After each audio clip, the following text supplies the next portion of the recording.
and gentlemen, it's time for the fucker. You're now tuned into the most unpredictable podcast. I'm really not that unpredictable. Shut it up. Hosted by Karen Hill. Across all platforms, you are locked in. You're locked in. A glass of wine, ladies. Let the Henny flow, fellas. And get ready to turn the fuckery meter up to lit. It's Karen Hill live on Say It Loud Radio on your favorite internet platform, streaming live. It is another episode of Say It Loud podcast with your girl here, Karen L.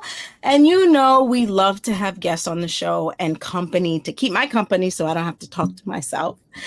Today, my hot seat, it just says Yvette, but I feel like there's more to that name, Miss Yvette. Well, it's my name. It's my middle name and my first name were swapped to give me a stage persona. That's kind of how that works. So what should we call you? What are you most comfortable with? Yvette is good. Yvette. All right. Well, I want to get the audience to know you a little bit more, Yvette. So can you tell us a little bit about yourself? Sure. I am Yvette Michelle.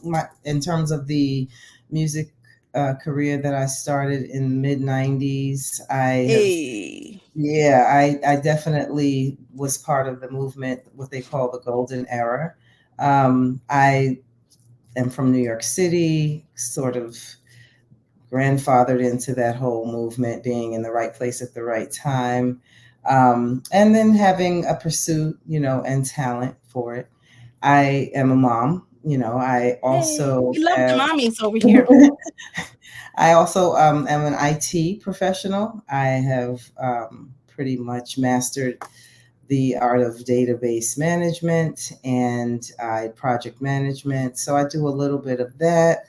And, I'm just living life. I'm an empty nester right now and just enjoying looking at music again and trying to figure out my path back. Yay. I have so many questions and so much to touch on that, but we're gonna talk about the music. We're going to talk about Yvette Michelle, the musician and the vocalist. But I need to go back to the empty nester part. Because and before we hit record, I was like, well, we're going to talk about millennials because we're like raising today's millennials. How does it feel to be an empty nester? Oh my gosh, it's a wave of feelings. It's almost like the grief cycle. And, Yes. You go through shock, then anger, then fear, then acceptance. It's like, it's one of those where you have to get used to a new you. Hopefully throughout your time, your bid as a parent, you lost sight of your own unique identity. So you do have something to refer to. But if you've only identified as as your children's mother, it can be hard to detach again, because that's really what's required. But I embraced it. I was looking forward to it. I wasn't one of those parents that was, chafing at the bit for 18. But I definitely was looking forward to getting back to me. Yeah. So after I got over the guilt of spending money on myself, it was fun. Yeah. So that's where I am. That's where I am. I struggle with, and I feel like there should be a whole show about this because nobody ever prepared me for this. Yeah. Nobody tells you have a baby shower. Everybody tells you what to do with the baby. It's a beautiful thing. People give you advice. You don't even want it, but no one prepares you. I'm not an empty nester yet. My youngest is 15 and my oldest is 28. But I remember when my oldest daughter went to college, and the first 2 or 3 weeks that she was gone, I would drive home from work, pull my car in the driveway, and I would cry. Before I went into the house. Wow. And nobody, we didn't go away to school. So I don't know if my mom had that, expectation, feeling, whatever, she had gone through it, because we're like first generation everything. But it was tough for a few weeks. And then my second daughter is now 23 years old and has her own place and 2 children, which is beautiful. But like she's gone. So now it's just me and my 15-year-old who has like no time for me. He just said to me, like, I'm going to take a shower and then I'm going to go out with my friends to get pizza and hang out. And I'm like, fine. And then now you're at this place in your life where I'm like, oh, like you said, I'm like, Mm-hmm. oh, I have the freedom to do whatever I want to do. And I have no idea what I want to do. Mm-hmm. Yep, that's how it That's happens. crazy. You like your whole life, you're like, if I could just do this, if I had time, I would just do that. If I didn't have kids, I would do that. And then the day comes and you're sitting here and you're just like, I have the freedom to do whatever it is that I want. Everybody's big, everybody's grown, and I don't know what the hell to do with myself. Yeah, it's a real Um, thing. yeah, I think it's a real thing, and I think it's really therapeutic when you find other people that can have that conversation, because I don't know anybody else that had that that who feels like that. And we love our kids. We don't want them to like, Of course we know not. you have to grow up. Like, I'm good with you growing up. It's just the part where it's like, okay, now I have to be reflective on my identity Or in acknowledge it. this. That's the start. I mean, and then or define your boundaries. At what age do you stop doing this percentage of support? There's Right. never going to be a day that you stop helping, but you can at a certain point become a crippling agent if you Right. continue in the same manner at the same intensity. So those kind of can be the first steps. But there are, friends of mine who really are not able to think of what life will be like when their kids go to college. And Yeah. I don't know. I can't relate to that. But I Yeah. do understand the struggle. I mean, I had a list of what I would do if I had But a I second think that's child, the thing. you know. I think that's the thing. I think we do need a list. I think you do need a list. I think just like, well, I'm divorced, but just like in marriage, I felt like when I got out of my marriage that I had to like reinvent myself and my identity. Mhm. I think it's similar with your children, right? Like, they're adults, you're still a coach, right? You're still a parent, you're still there on the sideline as a cheerleader, but it's like, okay, I need to reinvent myself because I can pour more into myself now. And we should all have a list. And we should Exactly. be like, okay, when the time comes, whenever that is, these are the things that I can now. That are No, now on I the mean it. table and these I aren't always right. said, when my kids go to college, Exactly. I'm gonna take a 2-week cruise. I'm gonna drop them off and go straight to the cruise ship. That's right. I mean, even if um, it's something that doesn't give you the return that you expected, you did it. You just have to yeah, check the box on some things just to get it out of your system. I mean, I'm a doting grandmother. I didn't expect this kind of love. It's a different kind of love. It's like a do-over with your own kids. You know what I oh my mean? And god, the me relationship is neither. completely different. And so I just, whatever I'm not doing as a parent probably did spill over into Yeah, my old being yeah, as a grandmother, but yeah, that's okay. All that's acceptable. That's in line with where I should be yeah, because I don't do the yeah. full job. Right. But I Yeah, I love it. have I two mean, I'm not grandchildren. the parent day to day. That's Yeah, what I'm yeah, yeah. saying. Exactly. Argue with your mama. Don't argue with me. Yes, yes. I just send them Yeah, home and I do my little spoiling and then I can, yeah. Yeah, but it's I actually love the it. best. Yeah, I I was a became a grandma 5 years ago, and again was like, oh my god, I didn't know my heart could do this. Like, it was I like didn't think I it had the was like you was capacity. playing Super Mario Brothers and you unlocked a new level. Like, I That's thought I right. had love down packed, and then these two little babies came into my life, I'm and I was telling like, you, this it's just this this is better than bizarre. anything I ever had. It's bizarre. I didn't understand. I still don't understand it. And Yeah, I'm a new grandmother like you. I mean, my grandchildren are not that old, but I feel seasoned. I have three. At this point, I just feel so blessed to have a stamp on the earth that says I right. was here. That's my Yeah, legacy. So, yeah, your it's a kids are special that job too. too. It's funny to listen to my daughters ask, who I am now because they don't remember this person, the person that Hmm. is the grandmother. Yeah, I yeah. was My really, daughter does it. She's like, like, "That's not who the are mother you? I had, because my Yeah, mother would have done it." exactly. Like, you damn right, this not the mother you have, because they going home. That's right.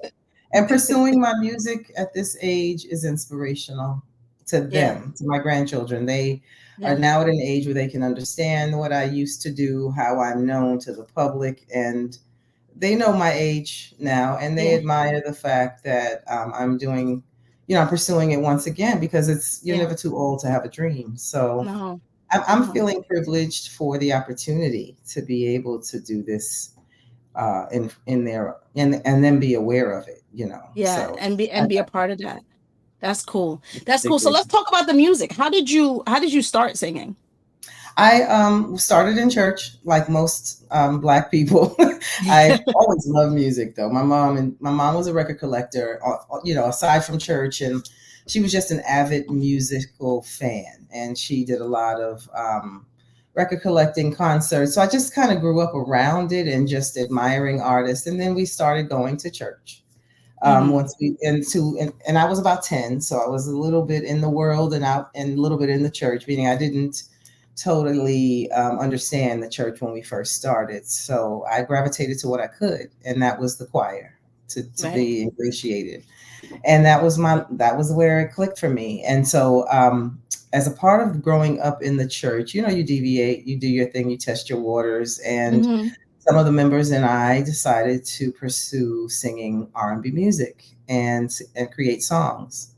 As a result, I ended up with a demo and I began to shop it around informally by doing open mics at different places that had karaoke in Manhattan that were big and popular at the time. And I didn't realize would be like landmark environments now, but it Mhm. was really one of those moments where you could be discovered because any and everybody would walk through. Um, Went to high school with a DJ or a guy who became a DJ on Hot 97, and just in socializing and networking was able to hand off my CD or my demo, and Yeah. he was in the on the hunt for an artist for a mixtape. He at that time DJ Kid Capri and SNS, actually it's Ron G who started the mixtapes. Shout out to Right. Ron G. I remember Ronzi. Doing that on an informal basis, creating their own Yeah. blends. Flex decided he wanted to do a commercially released one, and it's just been phenomenal watching how the world reacted to that, because it was the first time that hip hop was not just was went beyond the borders of New York, but an element that was really exclusive to the hood was Mhm. commercialized. And so um, I hear a lot about that now in terms of the look back of how monumental that was. And I was the only unique record on that mixtape. So the mixtape was a mix of pre-existing music, and he bookended it with songs that were unique or originals. And Right. from there, being that he was a DJ, I had unlimited airplay. I Right. was able, Right. and the song was about DJs, so it targeted a specific market. It encouraged DJs to play it.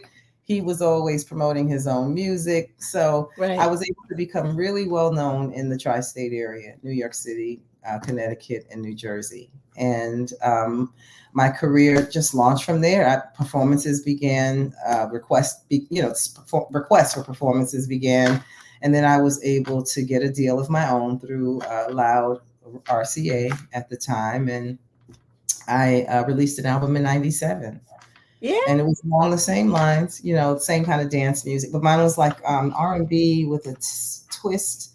All my music was danceable, like club music, so I ended up in the Yeah. category of dance slash Nice. hip hop. Yeah. So I'm really, really grateful for that opportunity. It's almost a fairy tale story. It's one of those things you can't really give a person a blueprint for, because some of those things were just right time, right place Right. scenarios. But I'm a firm believer in manifesting, because before they had the word manifesting, I was Yeah. doing that, envisioning it and believing it could happen. And I think that my album was one of those, is evidence. I know that it's evidence of that. So yeah, That's so cool. I really enjoy being creative, and I'm excited. I'm excited to have the bandwidth to do it and not have to worry about, you know, Yeah. bringing home bacon and frying it up on Right. the grill. This is You know now what I just the mean? passion. Yeah. Yeah, Yeah. This it's no is just the longer passion. right, and there's the pressure around being a commodity isn't there. When you're trying to Yeah. feed yourself and your family on your art, it takes Right. away from some of the creativity that could make it a blockbuster, in my opinion. It's Yeah. just Yeah. so yeah. But anyway, during that time when I was working as a commercial product, it was just as rewarding. I was younger, energetic. It was the realization of what I wanted, and I made it big quickly. In 3 years, I Right. had done a lot of stuff. What So was that like? Oh my God, Like that was emotionally, like I know it's like, oh my God, I made it big, but what was it like emotionally when you're just like, these things are happening and life is just like happening really fast I at immediately that time? started trying to backtrack and figure out what behaviors might have caused me to find good favor. Like, can I Right. repeat this Well, that's process? the good thing. Like, well, what That's did the I main do thing. right? Because this Right. is what I asked for. Then, Right. um, just spending a moment to be thankful, to just Hmm. accept that I'm worthy of what Yeah. is happening. To Right. to pay it, and then you focus on paying attention to all the moving parts, trying Hmm. to elevate your personal style, trying to understand how to interact with people on different economic and cultural levels, Right. having experiences like flying internationally for the first time. I'm from the Bronx, that the Right. furthest I went was Miami. And so Right. that the protocols of being an artist, standing in my power, understanding Mhm. how to be authoritative and humble at the same time. I had people working for me. I had dancers now. I had, you know, Yeah. staff, and I was a customer service rep coming into this. So it was a mindset shift. And then but beyond all the logistics, balancing, like I said, remaining creative and true to the art while understanding that I'm in a competition, that I'm in a Right. race. But so I think the balance on the other side is believing that if I liked it, there's somebody in the world that also likes You would it. like it. My Yeah. style does land on certain ears as acceptable. I don't have to be something other than my true self to be Ooh, a I love that. marketable product. You know what I mean? Right. That was the Yeah. hardest thing to stay true to, because I was signed before I really knew how to articulate my style, my Hmm. who I was as an artist. I knew it if I heard it, I know it if I see it, but I couldn't tell the label, get me this, get me this. Like some artists came to the table with a package, like this is my Right. video, this is my first 5 songs, just give me a budget. I wasn't like that. I kind of needed, I was looking for professionals to help me ferret out the stuff I Right. couldn't figure out myself. So those were lessons learned, but it wasn't, it was exhilarating. It was Right. frenetic, but it was still the kind of energy that you miss when it stops. Right. It's, I love the words that you use to describe it. I thank think you. that's yeah, yeah, yeah, because it makes me excited. Um, Thank it you. does, because people don't usually describe it with those words. So I think that's so cool. How was your family during this time and your support system? Oh, Was God, everybody like at the church with it and like yes, no. or were people like this, we Well, don't sing this, we don't do this, what are you doing? it's funny you You should know. ask. Yeah, my mother was very unique in that well, maybe not unique, but she had a great understanding of how to worship and love the Lord, but be realistic and human. And my church family did not accept what I was doing. I was actually asked to relinquish my membership papers.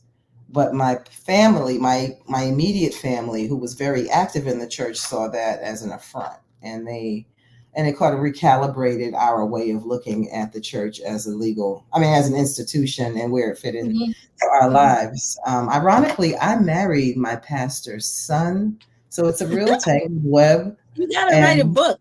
I do. I say that all the time. So it was very hard for them to accept my new path because it all occurred after our marriage was starting to fade. And so they had there was a lot of pressure. Mhm. But I didn't feel that it outweighed the once in a lifetime opportunity that I was presented with. And I felt like Right. if the Lord didn't want me to have it, it wouldn't have come my way. That's I'm a right. firm believer that you can put God in everything you do. That's right. And I just felt like I'd bring my faith along with me. There were certain things I Mhm. wouldn't do that other artists did. That's the way human life is in general. So I walked Right. away, upset, but with my head held high. My family supported me tactically too. My mother was my babysitter. My father assisted. Everybody was on task to pick the kids up from school, Right. partner with the children's father, do what needed to be done so I could be on call. It was Yeah. I really, I couldn't have a job at a certain point in the process. I had to sort of be available. And so Mhm. I, you know, that's how I ended up in Atlanta. My mom and dad relocated here, and I wanted to be able to maintain that kind of childcare. So I moved where my childcare moved. Yeah, And makes sense. yeah, but it Yeah. was, it was a shock. I did not broadcast that I wanted to be a singer. I think that's a point that I need to make. I loved it. I loved it internally. It was my thing. I Yeah. had a small group of friends who I exposed or exercised my gift or craft with, but it was considered something more like a pastime or fun. Right. Um, no one expected, even though I wanted it on the inside, I never expected to be discovered in the way that I was or had it mapped out in the way some Right. artists say, like, they did this, they did that. I didn't have that. I Yeah. just showed up. I had a girlfriend who would call me, Mary just fired all her background singers, come downtown and such and such and such a day. That was how I followed the breadcrumbs. I just, if an opportunity came, I went. Right. And He that's how was I ready. developed my network. I was And it hoping to be a worked. background singer. And the next thing you know, I was offered my There own you gig. go. That's so cool. What was that like when you're like, what is it like when you tell your kids this story? It's surreal. They were young. They remember some of it. My oldest does. My youngest doesn't. But they I don't know. I'm so grounded to them, meaning they never saw me in diva mode to Right. the extent that they've seen me in mom mode. So I think it might be surprising in Yeah. a way. I know now it is weird for them to see me in go mode as an artist, like when Right. I'm negotiating, when I'm performing at the sound check, when I tell them what needs to be done. Because my daughter is now my manager. One of Yeah. my daughters act as my management team. So it's a little. I think their perception of it now is a better understanding of what might have been going on then, and they're impressed. The fact that Yeah. people still remember me from back in the day and are excited to see me, people we've seen in entertainment throughout the years from a distance, other artists, performers. It's been funny, at these 90s events or concerts where we're all doing our thing in the same Hmm. show and mingling behind stage, having them indicate they've missed me just as much as I've missed them. And my kids are like, so and so and so, Yes. So it's, And you're because like, I didn't yeah. really, yeah, I didn't broadcast or, use it for cool points, in other words. Yeah. They saw you just as mom.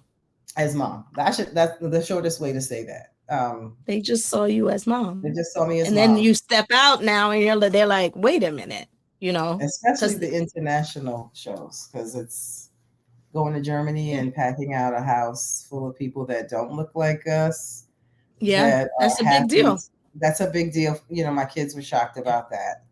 Yeah, that's I a will big deal. say that was so. It's been a little rewarding to be able to share with them something about me that is outside of being their parent. That's a Right. part of just my world or Yeah. my Well, creation. it's probably also very empowering, like to teach them, Yeah. even though you might not outright be teaching them and say follow your dreams, but this is like a real one of those follow your dreams, kind of Betting things on where yourself. most That's right. people just say it, but you're actually living it. And you know what? That's true. And it never really stopped, because when I stopped singing, I really wasn't prepared for the real world either. But I Hmm. bet on myself there too. I took Yeah. chances. And I think that's been the theme, that they've seen it in other ways, but this is the first time they've seen what it really was, like how established I really was in the mix back then. But I've always been a risk taker. I've always been someone that says I can do it when someone says I can't, or I'm not afraid to reach for things that I can't plot out how I'll do today. Right. I just try it. And I Yeah. think because I'm, the type of person that really likes to do hard stuff, like I don't really feel proud of myself if I don't do something difficult. If Right. that makes sense. So I just, you're always up for the challenge, yeah. So I think and they it got that works in your regardless. favor. Yeah. Yeah. I don't always win, but I know that Right. the message will always be bet on yourself. Right. Assume that you will win. Yeah. And I think that's what a lot of people don't have. Like you have to have enough confidence to bet on yourself. Yeah. Because I'm a firm believer that if you don't believe in you, then it's going to be very hard to convince somebody else to believe in you. To my point about me at the early stages of the music career, not being able to say what my style was without pointing to another artist. Oh, I'm a little like this and a little like that. But no, that doesn't work. You have to be able to say who you are. And that's what I learned. I love that. This makes me you got to write a book one day. I'm serious. I really do. I really think you should. I do. So I do. So now you're getting back into making new music, correct? Right. Sorry. Go ahead. No, ask your question. I'm sorry. I want to know what like that process has been for you. Oh, okay. Initially, I started out just wanting to be around creatives. COVID occurred. We were all locked down. Everybody had time to really think. And I had been desiring to reignite my career in some way, but I felt like maybe it was behind the scenes as a writer or something that was less visible, where I'm not on the spot to be the performer. After COVID and everyone came back outside, a lot of New York City ended up in Atlanta. And I started establishing relationships with people who were in the music industry from the 90s. And, socializing, casually picking up the mic at certain events, I began to hear from my constituents that it might be worth me trying to get out here and get some of this money, because the 90s was resurging and I hadn't thought about it, but then it just became more obvious to me as I mingled more, and one thing led to another, and I became connected with booking agents who reached out for shows, and the snowball effect began. Once I started performing internationally, I began to get requests from international producers and record companies to do interpolations of older songs and new music. And so that's where I am now, working on dance music and 90s music. 90s music it's so funny to hear it in, stated in the way that it is, but it's really being sought out.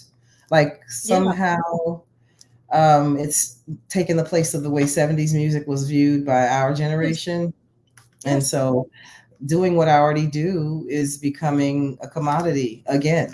So I'm just really excited to see what happens with that. It's nice to stand from a place of authenticity, but I, am also excited to try something different, to really just have a sophomore attempt.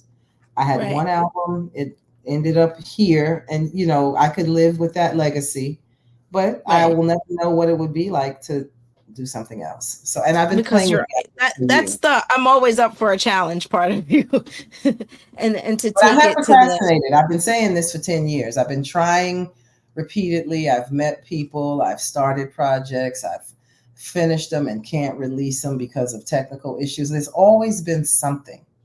And it just is a little upsetting to me to have this history of saying, I've got something, guys, it's coming, and then not being able to do it. So I'm really hoping that this is the time where I can finish a project that makes it to Spotify.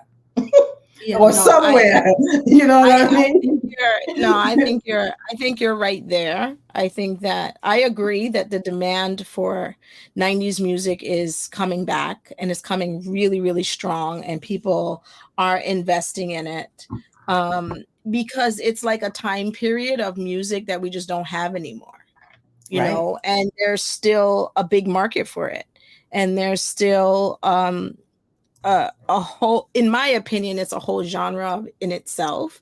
A lot of samples are coming from it. A lot of people are doing covers from 90s. I think there is space, like you said, where it used to be the 70s. The next wave was that 90s. And what we have now is nothing close. It's just not the same kind of R&B, not the same kind of music. And so people are going out in droves, and they're buying the tickets, and they're going to the concerts, and it's happening. So I think you're right at the right place at the right time.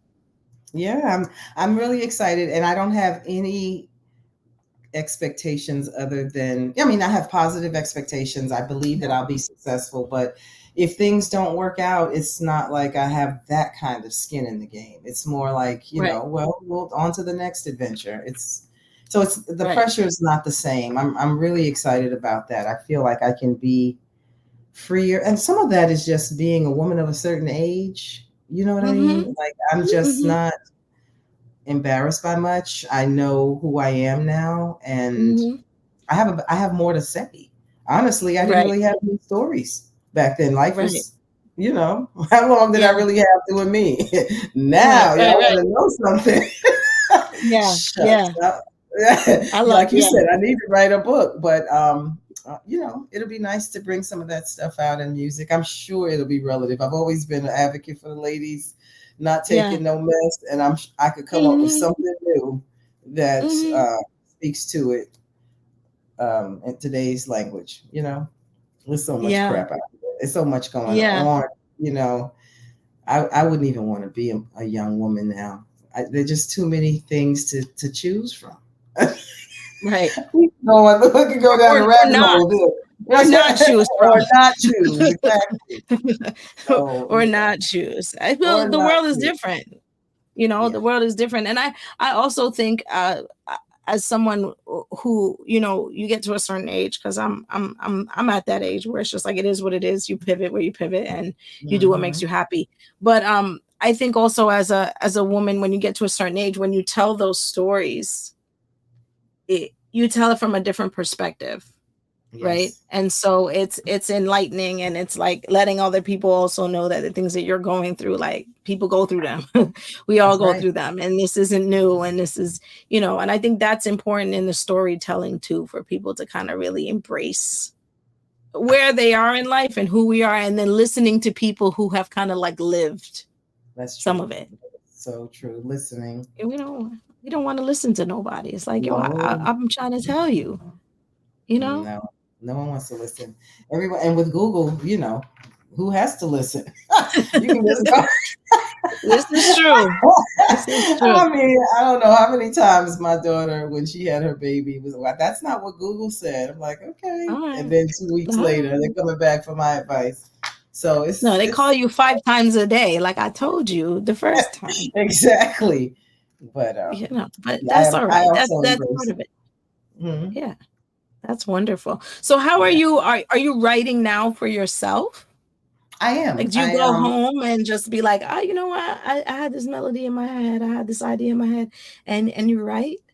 Most of my stuff is topical, meaning I'll have a Yeah. thought about a story, something that happened to Yeah. me, something that happened to someone I know, maybe something I read. I started reading a lot of fiction to come up with topics. So I don't write with the Hmm. music first most times because I Hmm. don't play. Hmm. But I will come up with phrasing or poetry, for lack of a better word, and then I can Yeah. adapt it when I have the right music. Nice. But I will capture the sentiment, which can be matched to a type of musical feel. Right. So it's a bit of a Right. process when you work by yourself and you don't play. And one of my goals is to learn how to, at least at a basic level, play the keyboard or guitar, so I can come up with melodies like you mentioned and give a Yeah. producer a little bit more to start with. Yeah. Because the music is usually built around a melody, which comes with the lyrics, but sometimes when you write with a melody always, your songs tend to sound the same, so I let the Right. music guide the cadence. It's a little technical, but I do Yeah. tend to write more when I'm in the heat of an emotional situation. If I'm extremely happy, extremely sad, extremely Yeah. whatever, if Yeah. things That's are when we going get the best well. albums. And so, unfortunately, it shouldn't be like that. It should be when things are solid and going well and the water's Yeah. calm, you should be able to flow, but there's nothing to Yeah. bother you. Right. So, Right. so you try to draw inspiration. But what I really wanted to do was be a Nashville type of writer that could write for anybody. I'm Yeah. really well versed, period. Like, I can write essays, I can Yeah. write college papers. I'm a writer in that sense. And I did write my material um, on my first album, but those songs were not really intellectually stimulating. They were Right. basic, you know. So, but Music. yeah, but I enjoyed the process, and I just want to expound on it. I'm hoping that that'll be something Yeah. that will emerge from this go round. I am so excited. Yes, me too. I hope you are too. I'm Thank so you. excited because I just love the idea of like you can do all of these things. You can come back later after these kids grow up and are out there. Like I think I just love all of that. I just love all of it. And then really being able to like, okay, I can dig deep and do the things that I want to do and stay true to myself. I feel like that is so cool because so many people don't have the confidence to come back. They go, oh no, I don't, you know, or they are like, no, I can't do it. And so it's just so you're so refreshing to just be like, no, Thank you. I you know, I'm appreciate gonna that. take, I'm gonna make my music. I'm gonna write my songs. There's people out there for me, and they're booking at me, so I'm gonna do the work, and I'm cool with you know challenging myself. I think that's another thing that I took from you, today is just challenging myself to be better because you didn't say anything about anybody else. You just were like, you know what, I had a great album, but I could do that again, so I'm gonna do that, and you know, not compare it to anyone else, not set somebody else's bar, but just like put my own bar on my own life on what I want to do and then just go do it. Like I love all of that. I love all of Thank you this, so Yvette. much. I I love appreciate all of that. this. It took me a while to get to that point where I wasn't running, felt like I was in a race with somebody else, or I wasn't waiting for someone's stamp of approval. And I don't have all the answers, but it feels so good to feel like I am the only person I have to answer to in this You situation. are. You are. You are. And it feels so good to hear somebody say that because I think like that. But Hmm. sometimes I still have that little doubt in the back of my head. Like I think Always. like that Yeah. and I'll say it, but in the back of your head, you know, you always, because we live in a society Yeah, that's always we're human. throw And we in are there, you faced know, with comparisons all day long, even yeah, when it's subconscious. Just looking at someone else's life causes you yeah, to think about just, it's almost like I have to stop myself when listening to someone complain from giving my perspective. It's a form of empathy, but yeah, it's a reflex to think of yourself immediately in a way right, of relating. So imagine if you're not even conscious and it's just to deflect all day and to kind of recalibrate and focus on what matters and letting the yeah, main thing be the main thing is hard hmm all day, every hmm day. I mean, so yeah. it just, But I it's, I try. don't want to, yeah, I don't want to minimize how much work it took, not to pat myself on the back, how much work, Yeah, but no, it's how serious. far gone I was into thinking this was not part of God's plan. It had to Right, happen. It had to like land in my lap. And I should not have even thought that because I wanted it, but I was right, afraid to say I did. So once I right. got over the fear, that's when the blessings Yeah. started. So I needed to share that. There's a lot that goes into, taking chances. And I'm just grateful to be brave enough to do it. Well, Yvette, I'm not going to hold you up anymore because I know you got things to do, but thank you so Thank much you. for Thank you sharing for your giving me the journey with platform. me. Yeah, of Yes. Oh, course. this has been awesome. I didn't expect to talk about this. I feel like I've been in a therapy session. I probably owe you money, but No, no, I actually love it. I think that you make your listeners understand you and know who you are as a person. But I think that, yes, the music is important. Yes, you bring in 90s music and sharing all of that with the world. But I think sharing your story and then sharing all of this optimism, good energy, healthy energy with the people that are listening to us is so valuable. It's so Thank valuable. And I know I got a lot of men that listen, but to the women too that are just like, you know what, I don't know where I'm supposed to be. I don't know when I'm going to get there. I don't know if God forgot about me. It just you. like talking to you makes me feel like It can happen. that your path is your path and that we each got our own path and it's each destined and that you create what it is that you want and you move with that authority and autonomy in your life. And so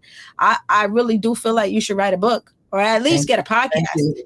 Yes, that's true. That is something I'm going to consider, and I may call you for some tips because I feel like no, serious, because you have so much to share. Thank you. You have so Thank much you so to share. much. And so much good energy. So I appreciate you so much, Yvette Michelle. Thank you so much. We're gonna play one of your songs after this so everybody can listen to you when I air it. But I appreciate you for sharing time and energy with me. In touch. I'll let you know how things turn out. Absolutely. I'm here when that new album drops. You come on Yes, right ma'am. back. All right. Take care.